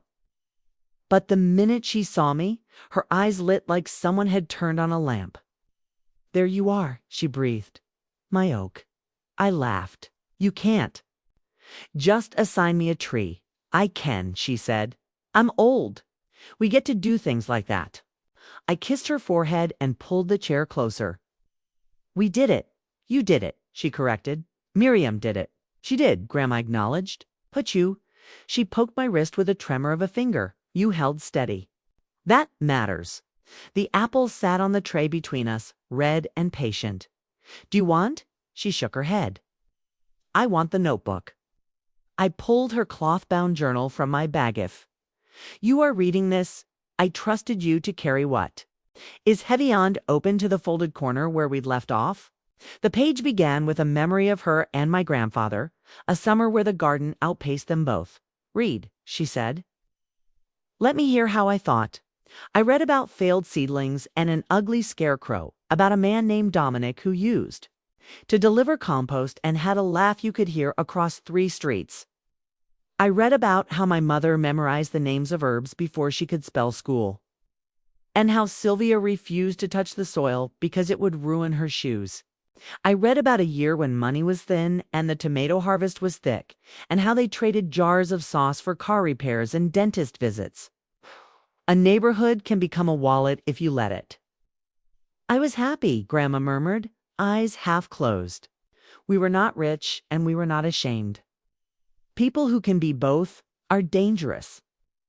I turned the page and a pressed leaf fluttered outtake, delicate as lace. I caught it carefully and tucked it back in. When I looked up, she was watching. My hands, the way you watch a person tie a knot you taught them. Do you want the postcards? I asked. She nodded, a small, sure movement. Read the lighthouse one. And the one with the carnival, then put them back. There's time for all the others later. It's the lighthouse, 4D, the light still. Stan's dad. The carnival. Remember to laugh where the music is bad. It makes the good music happier when it finally arrives. Dad, where is he? I asked, not as an accusation, but like a person asking for the weather. A factual curiosity with a storm behind it. New Mexico, she said. Last I heard, fixes things. Radios mostly. Sometimes watches in the winter when the store is slow. Does Mom know? She knows enough, Grandma said. Enough to make peace with the day that was and the day that is. Do I get to know? I pressed and then softened my voice. Do I want to? Wanting and being ready are cousins who don't always arrive together, she said. You'll know when they knock. I slipped the postcards back into their elastic and set them on the windowsill. Outside, the parking lot shimmered with heat, cars clicking as they cooled. Tell me about the acorns, she said. I planted 3, I said, near the fence. I told them to outlast us. She smiled and it bent the room toward gentleness. I knew you would. We were quiet for a while. I don't remember what we talked about after that. I remember holding her hand. I remember the apple beginning to bruise where it rested. I remember thinking that if time were a person, I'd ask for an extension like a student who wanted to get the ending right. The call started the following day. Not from Sylvia or Richard. Miriam had wrapped our world in a neat legal fence. And they learned fast to stop tossing stones over it. These were different calls. Reporters chasing human angles. A local nonprofit asking if the Oak Foundation had a website yet. The bank wanting signatures for accounts that would soon bear my name and the foundation's both. The word trustee kept appearing in emails directed at me, even though Miriam had the title and the responsibility. People like to assign crowns because it makes them feel better about the ceremony. Keep it simple, Miriam said when we met at her office to sign papers and translate the legalese into something that could live in my life. Foundation paperwork first. We'll transfer assets next month once the accounting is complete. I'll handle filings. Do you think about purpose, scholarships, gardens, the things she wrote? She gave you a compass. Use it. She slid a stack of forms toward me. And sign here acknowledging receipt of the personal bequests, she added. The cottage, the savings earmarked for your mother, the heirlooms inventory. You can move into the cottage whenever you're ready. The cottage. The word thumped inside me like a new heartbeat. I saw the porch, the swing, the kitchen with the window that made everything taste like morning. It felt wrong to think about. Inhabiting a place while its inhabitants still lived across town among 4 poles and beeps. But life is disrespectful that White asks you to prepare for both rain and sun at once. I'll wait, I said, to move in. But we can start repairs. The roof needs. I searched for a word I didn't have. Help, Miriam supplied, amused. Roofs always need help. Exactly. She leaned back, steepling her fingers. I filed a complaint with the bar about George, she added matter-of-factly, as if we were discussing soup. A judge used the phrase fox in the henhouse in open court. That kind of thing tends to shorten careers. I blinked. You didn't have to. I did, she said, because it's right. Because there's a young lawyer somewhere watching him and learning the wrong tricks. We weed so the next bed grows true. She tilted her head. And I'm 72. They can't fire me. Thank you, I said, and meant the larger thing between the lines. In the meantime, she said, you'll hear stories. Sylvia will tell herself a softer version of what happened. Richard will rewrite the script so he can stand himself. Let them. We don't correct fantasies. We plant trees. I left her office with a folder full of future and a mind suddenly crowded with logistics. Paint colors, lawn care, quotes for a new porch railing. The unromantic mechanics of starting a foundation, mission statements that weren't mush, bylaws. That wouldn't trap us later. Bank accounts that wore caps and didn't leak. When the world feels too big, you do the next small thing. I drove to the cottage.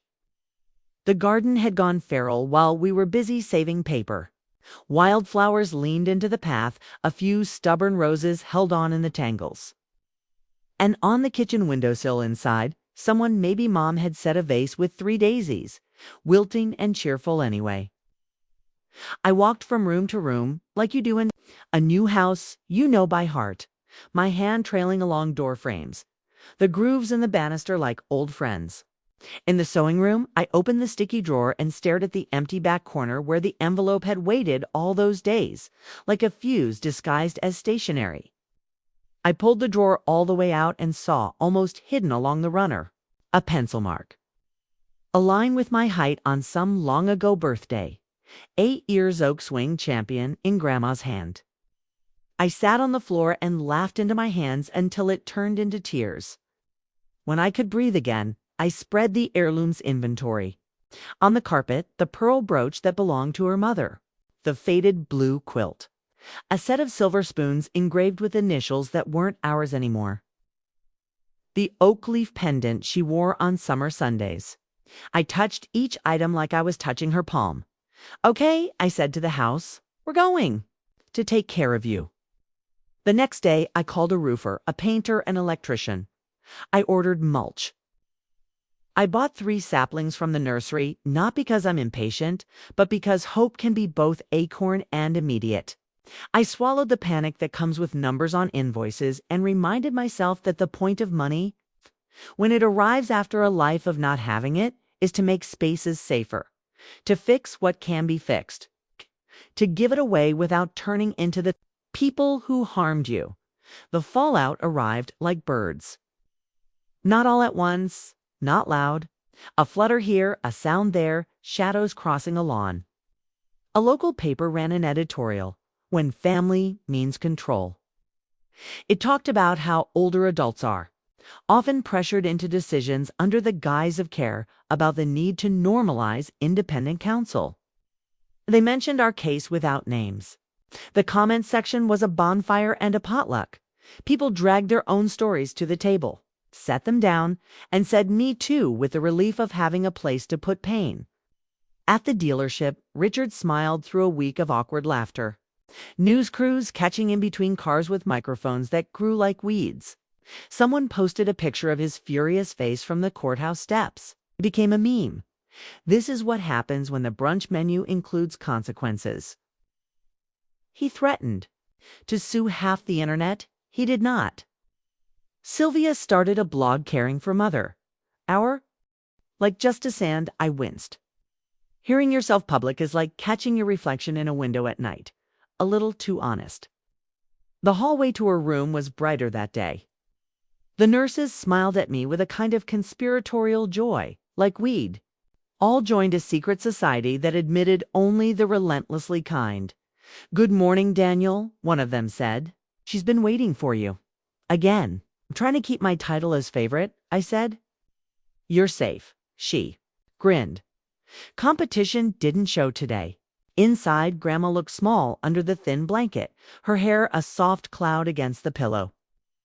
But the minute she saw me, her eyes lit like someone had turned on a lamp. There you are, she breathed. My oak. I laughed. You can't. Just assign me a tree. I can, she said. I'm old. We get to do things like that. I kissed her forehead and pulled the chair closer. We did it. You did it, she corrected. Miriam did it. She did, Grandma acknowledged. But you. She poked my wrist with a tremor of a finger. You held steady. That matters. The apple sat on the tray between us, red and patient. Do you want? She shook her head. I want the notebook. I pulled her cloth-bound journal from my bag. If you are reading this, I trusted you to carry what? Is heavy on open to the folded corner where we'd left off? The page began with a memory of her and my grandfather, a summer where the garden outpaced them both. Read, she said. Let me hear how I thought. I read about failed seedlings and an ugly scarecrow, about a man named Dominic who used to deliver compost and had a laugh you could hear across 3 streets.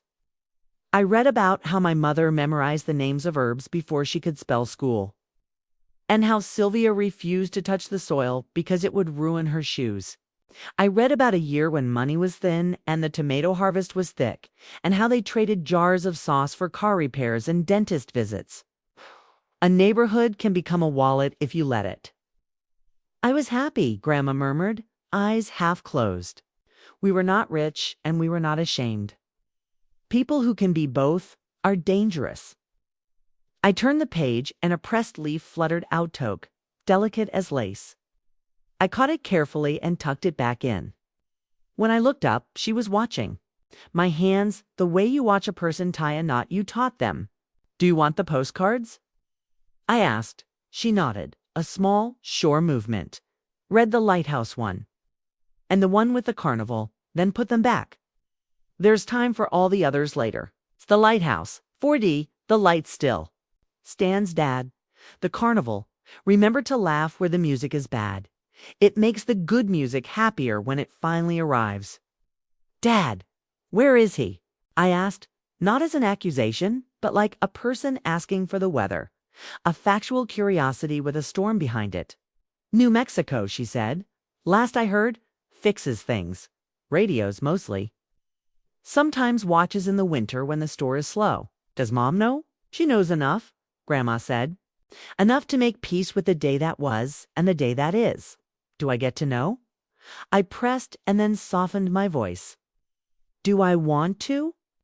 Wanting and being ready are cousins who don't always arrive together, she said. You'll know when they knock. I slipped the postcards back into their elastic and set them on the windowsill.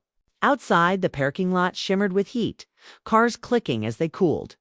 Tell me about the acorns, she said. I planted 3, I said, near the fence. I told them to outlast us. She smiled and it bent the room toward gentleness. I knew you would. We were quiet for a while. I don't remember what we talked about after that. I remember holding her hand. I remember the apple beginning to bruise where it rested.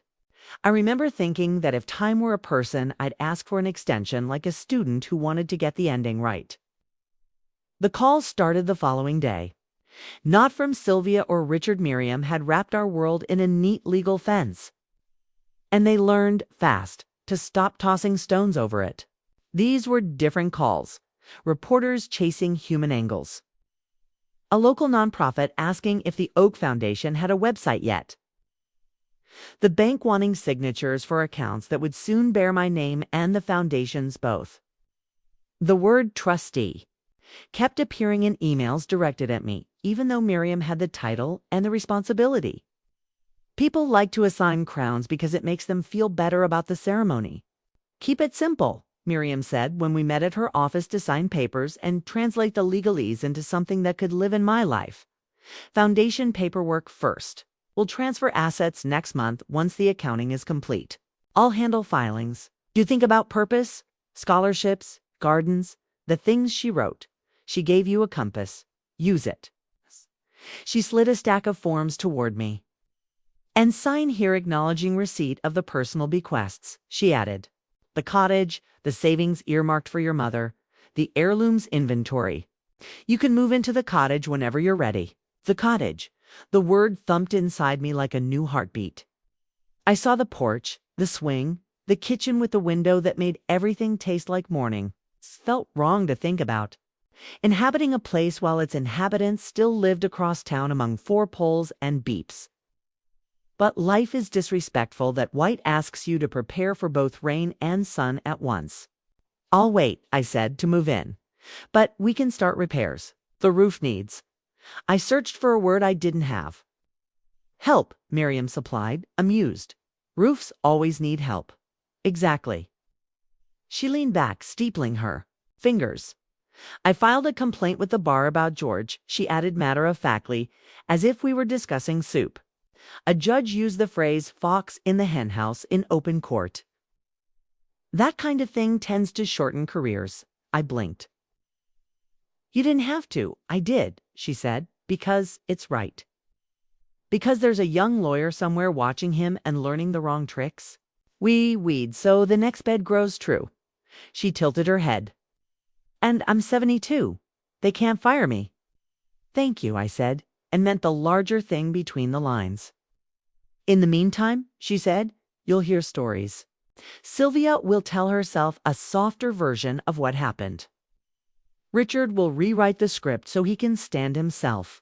Let them. We don't correct fantasies. We plant trees. I left her office with a folder full of future and a mind suddenly crowded with logistics.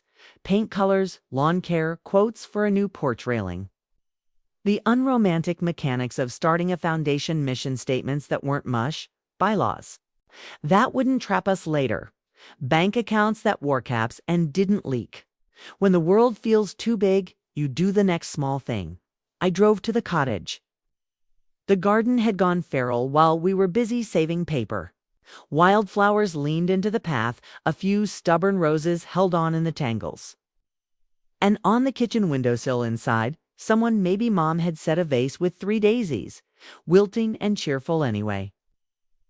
I walked from room to room, like you do in a new house you know by heart, my hand trailing along door frames, the grooves in the banister like old friends. In the sewing room, I opened the sticky drawer and stared at the empty back corner where the envelope had waited all those days, like a fuse disguised as stationery. I pulled the drawer all the way out and saw, almost hidden along the runner, a pencil mark. A line with my height on some long-ago birthday. 8 years oak swing champion in Grandma's hand. I sat on the floor and laughed into my hands until it turned into tears.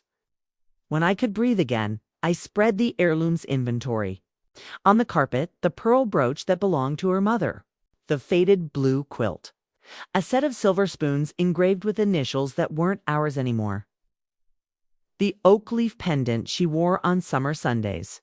I touched each item like I was touching her palm. Okay, I said to the house, we're going to take care of you. The next day, I called a roofer, a painter, an electrician.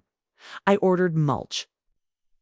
I bought 3 saplings from the nursery, not because I'm impatient, but because hope can be both acorn and immediate. I swallowed the panic that comes with numbers on invoices and reminded myself that the point of money, when it arrives after a life of not having it, is to make spaces safer, to fix what can be fixed, to give it away without turning into the people who harmed you. The fallout arrived like birds. Not all at once. Not loud. A flutter here, a sound there, shadows crossing a lawn. A local paper ran an editorial, When Family Means Control. It talked about how older adults are, often pressured into decisions under the guise of care about the need to normalize independent counsel. They mentioned our case without names. The comments section was a bonfire and a potluck.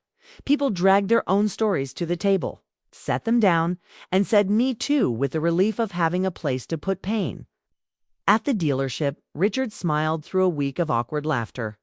News crews catching in between cars with microphones that grew like weeds. Someone posted a picture of his furious face from the courthouse steps. It became a meme. This is what happens when the brunch menu includes consequences. He threatened to sue half the internet. He did not. Sylvia started a blog caring for Mother, our journey, where she posted photos of robes and recipes, talking about the complexity of elder care and how outsiders don't understand the cost, the sacrifice. In one entry she wrote, "We made decisions that not everyone will agree with, but we did them out of love."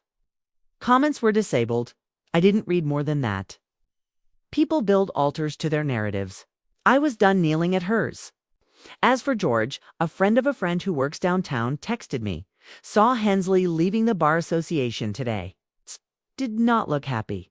It wasn't joy I felt. It wasn't pity either. It was something like balance. Is it wrong to be relieved? I asked Mom that night as we sat at the kitchen table, a map of the garden spread between us, 2 mugs cooling beside seed catalogs. It's right to be relieved, she said. It's wrong to gloat. I haven't, I said. No, she said. You're your grandmother's boy. She traced a path on the map with her finger. Look here, she said.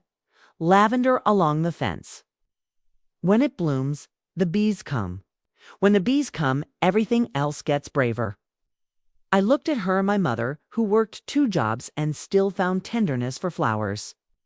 The judge gave me 30%, I said, the numbers still feeling like a language that didn't belong in my mouth. He gave you 10. Does it feel? Okay. She smiled slow, the kind of smile that says she remembers 100 thin Julys and still chooses to love October. I got you, she said.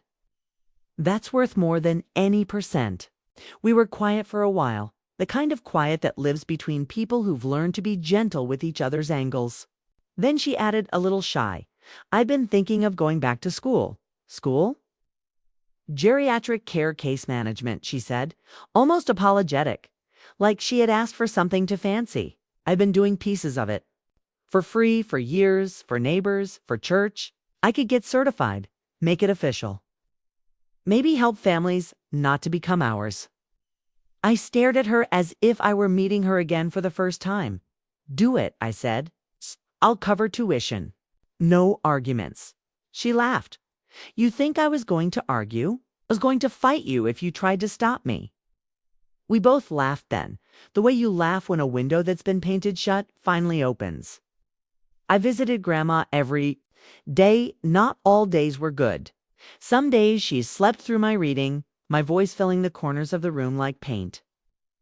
Some days she was sharp and mischievous, complaining about hospital pudding and asking me to smuggle in lemon cookies. One afternoon, I brought a small speaker and played her favorite records softly, old jazz that made the nurses sway as they walked. She closed her eyes and moved her lips along with the trumpet as if she were tasting it. Tell me what you'll do with the foundation, she said, without opening her eyes. Scholarships for kids who think they aren't the kind that get. Scholarships, I said. Books, garden programs at schools that don't have any patch of dirt to call theirs. Seed grants for community plots. Tool libraries. Bench funds for old men who want to sit and lie about their fishing. She smiled, and it made the trumpet brighter. And the bookstore. I'll keep working, I said. Part-time for now. I want both. The store is where my soul sits down good, she said. Don't trade your heart for a ledger. Make the ledger serve the heart. Another day she asked me to open the nightstand drawer and pull out a small velvet pouch. Inside the oak leaf pendant. The silver had gone warm with her skin. For you, she said. I can't, I protested reflexively. You love this. I love you, she corrected. Take it. I did. The chain felt cool against my neck. When I looked at her, she looked satisfied in a way that had nothing to do with winning and everything to do with putting a thing in its right place. We're to board meetings, she said, half joking. Make them think you're a witch. I am a witch, I deadpanned. We laughed until the nurse had to check her oxygen. 2 weeks after the hearing, Miriam called. Counting is complete, she said. Everything's where it should be. We can fund the foundation this week. You'll need to sign articles and bylaws. Don't worry, I wrote them at a 7th grade reading level. I went to her office with Mom. We sat with a pot of oversteeped tea and signed our names on documents that felt both minor and monumental. Oak Foundation, Inc., a nonprofit public benefit corporation. On one line, my name, President, Director. On another, Mom's Secretary, Treasurer. Miriam, gleefully, Director reluctant. We took a picture after, not for the papers, not for the internet, but for the kitchen wall. The place where only the truth gets to live without captions. Start small. Miriam coached. Pilot one scholarship. Fund one school garden. Learn what breaks. Learn what people really need versus what looks good in a brochure. Then grow. Like a garden, I said. Like a garden, she agreed. On the way out, we ran into George in the lobby. He looked smaller without a courtroom to inflate himself with. He met my eyes and then, to my surprise, didn't look away. Daniel, he said. George, I said. I didn't add Mr. Hensley. I didn't owe him the syllable. He swallowed. He stopped, as if his mouth had prescheduled a speech and his heart had just filed a cease and desist. It's not going to go well for me, he admitted. Maybe not, I said. Didn't gloat. Maybe it can go better for someone who learns from it. His mouth twitched, not a smile. You sound like her. Good, I said, and left. Mom and I got tacos from a place with wobbly tables and the best salsa in the city. We sat outside under a string of lazy lights and ate like people who had earned hunger. She reached across the table and squeezed my hand. Whatever happens, she said, we did this right. We did, I said. And now it's living time. Now it's living time. I echoed like a vow. I moved into the cottage. A month later, when the roof stopped pretending to be a sieve and the paint had dried enough to stop smelling like the inside of a new shoe, the first night I slept on the floor in a sleeping bag, the kind of deliberate discomfort that makes a memory honest. The second night, the bed from my apartment fit exactly beneath the bedroom window, and I woke to a square of sunlight on my pillow. I brewed coffee in her kitchen and burned the first batch of toast like a proper heir. On Saturdays, Mom came over early. We pulled weeds and argued kindly about whether the lavender should take the left corner or the right. Kids on bikes slowed down and asked what we were planting. I gave them each a seed packet like I was handing out candy on Halloween. Plant it wherever your mom won't yell, I told them. One Sunday, a man in a faded denim jacket stopped at the gate and leaned his elbows on it like he'd been walking since the 70s and finally found a good fence. He had my chin and a nose that had been broken once in a story we hadn't shared yet. He held his hat in his hands, the brim crushed by second thoughts. Daniel, he asked, voice small, like he was trying it on for size. My mouth went dry. My hands didn't know where to live. Mom was at the other end of the garden with a trowel, head tilted as if she'd caught a frequency I couldn't hear yet. Dad, I said, and the word landed in my mouth without breaking. Up close, his eyes were exactly mine, at 30, with 30 more winters. He smelled like oil and oranges, like a mechanic who had learned how to eat a little better. He shifted. His weight the way men do who have spent lives apologizing to concrete. I didn't want to come without being asked, he said quickly. Your grandmother Lillian, she wrote me 3 days ago. I got here as fast as I could. I would have come sooner. I should have. Okay, I said, because there's a kind of sorry that you can punish a man with for the rest of his life, and there's a kind you can use to build a porch. Okay, we stood like that for a beat, 2 awkward statues in a museum of second chances. Then Mom walked over and looked at him the way you look at a song you loved once that still knows where your ribs are. Hey, she said softly. Hey, he said back, and in the single syllable was a whole book. We sat on the porch steps because big talks demand small distances. He told the story we already knew from another angle, the debt, the trap, the shame, the postcards. Cried once quiet, clean, and I pretended to adjust the hose so he could do it without being watched. I'm not asking to be forgiven, he said at the end.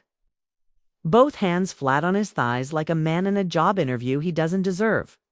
I'm asking to be known. I looked at his hands, the scars, the grime that soap can't erase, the wedding band that wasn't there. I thought of the lighthouse postcard, the carnival one. I thought of the weekend I wished for a father like other boys had. Then decided to be the kind of son who wouldn't require one. Let's start with coffee, I said. We can build more from there. His exhale was a prayer. We didn't fix 30 years with a pot of coffee.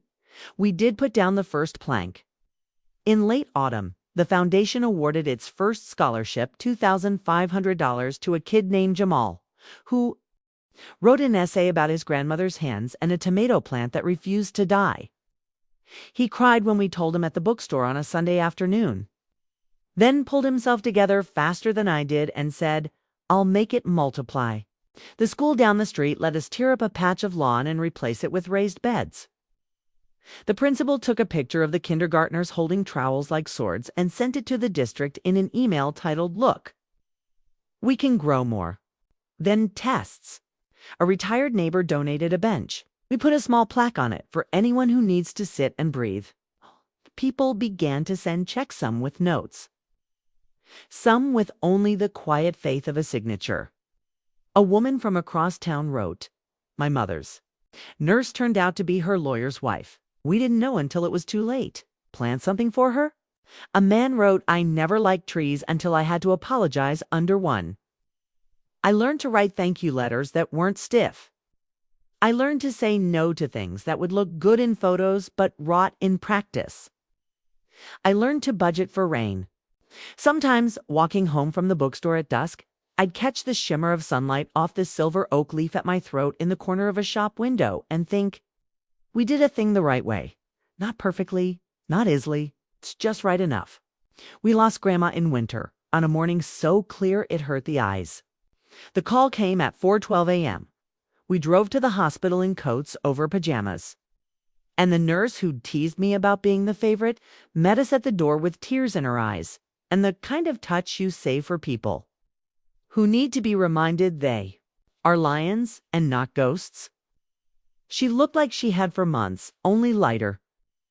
Like someone had set down a heavy bag we didn't know she'd been carrying on our behalf. We held her hands and said the things you say that are for you as much as for the person who's leaving. Gratitude. I love you. We'll take care. We'll remember. We'll grow it. We'll be okay. The last word felt like a pencil you weren't sure would write. It did. When the sun rose, we drove to the cottage and made coffee that stank of grief. We sat in the sewing room on the floor and read her entries about the first time she met my grandfather, about the day my mother was born, about how she forgave herself slowly for letting certain things happen and forgave other people faster because she didn't like the hate left in her mouth. She would hate a funeral with roses, Mom said, voice thick. She'd want clippings and cuttings, I said. Dirt under our nails. So that's what we did. We held a memorial in the yard under the oak that had not yet grown but existed in our minds as a shadow we could stand in. We asked friends to bring a plant instead of flowers. Our neighbors came with herbs. The kids came with marigolds. Someone brought lilacs even though it wasn't the season, and we pretended they would bloom anyway. Sylvia came. She came in gray, with her hands folded around a tissue she never used. Richard came too, in a suit that looked like it cost a mortgage. They stood at the edge, not center, and that was its own justice. When it was their turn to speak, Sylvia said, "Mother taught me that the appearance of kindness isn't the same as kindness." And the word appearance snagged in her throat. Richard said she could make a grilled cheese, like it was a business plan. And a laugh broke through his face like a truce flag. I did not bar them. I did not scowl. I watched them and felt, not peace, not yet, a softening. There are truths we carry and truths time takes from us and gives back shaped differently. I was learning which was which. After we ate too many casseroles on paper plates. After people told stories about how Lillian never let them leave hungry. After the sun lowered itself like a careful guest and the air remembered how to be cold. I stood on the porch steps and opened a mason jar filled with acorns. "Come," I said, "we're planting." We moved in a slow procession to the fence. Mom knelt in her good pants like a woman who knows which moments deserve stains. The kids dug with yellow plastic shovels. Sylvia hesitated, then reached out her hand for a seed like a person touching a relic. I gave her one. Richard asked where to put his. I pointed. He followed instructions. We planted 20 that day, too many for the size of the yard, exactly enough for the size of our grief. I pictured future owners of this house cursing our sentimentality as they hacked back saplings, and it made me smile. When we were done, I pressed my palm to the ground and whispered, "Outlast us, out of habit now, out of hope." Back on the porch, the sky turned a deep blue that makes you feel like you're inside a postcard. Like someone somewhere will write "Wish you were" here on you. People hugged us and left in singles and pairs. Sylvia stayed behind and approached me with the caution of someone unsure if the dog bites. "Daniel," she said, She stopped. "I don't have the words that make what we did okay." "No," I said. "You don't." "I have the words, I'm sorry," she said, and for once her voice didn't try to be pretty. "I know they're small. They matter," I said. It didn't absolve, it acknowledged. There is a line between those things that decent people learn to see. Richard didn't apologize, shook my hand like he was selling me a car I already owned and said, "If you ever need a deal on a truck for the garden, you know where I am." "Maybe," I said, and left it there. When they were gone, I sat on the steps with Mom and Dad. The sentence looks absurd, even as I write it, Mom and Dad, but there we were. Three people who had hurt and been hurt and still somehow fit on the same wooden plank. "I thought I'd feel, or finished," I admitted. "You never do," Mom said. "You feel more true." Dad nodded. "Truth is cheaper than revenge," he said. "Costs less to carry." We watched the yard. Breathe. Somewhere down the block, a dog barked at a thing none of us could see. The porch smelled like mulch and coffee and winter coats. I put my head on Mom's shoulder like I was 8 and not a man with keys and bylaws. She leaned into me the way you do when you trust that the person will still be there in a minute. Spring came like forgiveness. The lavender took. The foundation funded 3 more school beds. Jamal sent a photo of himself holding up a certificate for his first semesters. Grades grinning like an athlete who'd just run past a story he used to tell himself. The bookstore hosted a reading series called Roots and Sentences. And I watched old men in work boots stand next to teenage girls in glitter eyeliner and talk earnestly about compost and metaphors. Every few weeks, Dad came by with a toolbox and a 6-pack of the good root beer. He replaced 2 steps on the back porch, rewired the flickering light in the hall, fixed a clock in the kitchen that my grandmother swore was haunted. "I still think it's haunted," I said after he wiped his hands and put the clock back on the nail. He shrugged. Sometimes ghosts just want attention. On the anniversary of the hearing, I went to the courthouse alone. I don't know why.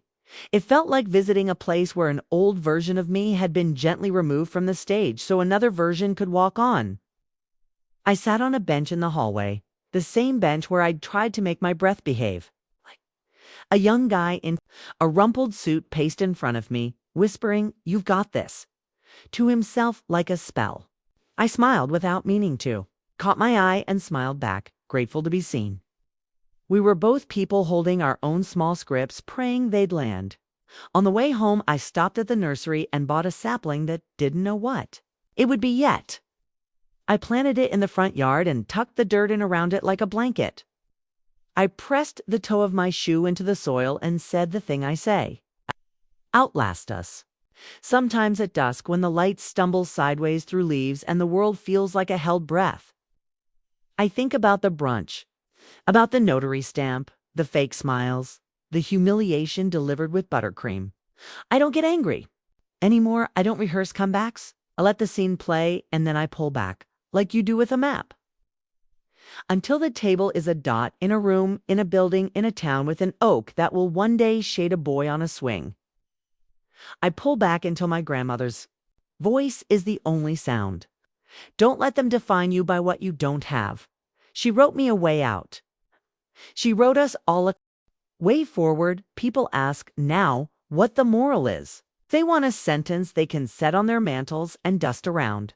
I tell them the truth rarely fits on a mantle.